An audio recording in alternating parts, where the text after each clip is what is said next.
শুধু শুধু কাউকে মাথায় তুলে রাখার কোনো প্রয়োজনীয়তা নেই।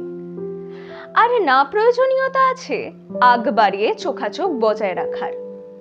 সুসম্পর্ক বজায় রাখার জন্য নিজের খারাপ লাগাগুলোকে না বলার কোনো প্রয়োজনীয়তা নেই।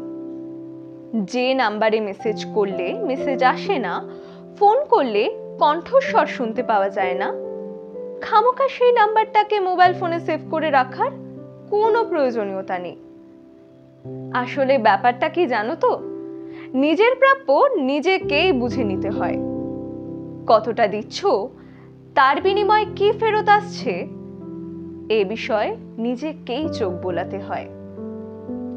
আসলে সবসময় একা এফর্ট দেওয়া সম্ভব নয়। কখনো কখনো কিছুটা এফর্ট অপর পক্ষের মানুষকেও দিতে হয়। আর সবচেয়ে সহজ সরল কথা হলো, বিনামূল্যে যা বিতরণ করা হয় তার মূল্য এই গোটা পৃথিবীর কোনো দরজাতেই নেই।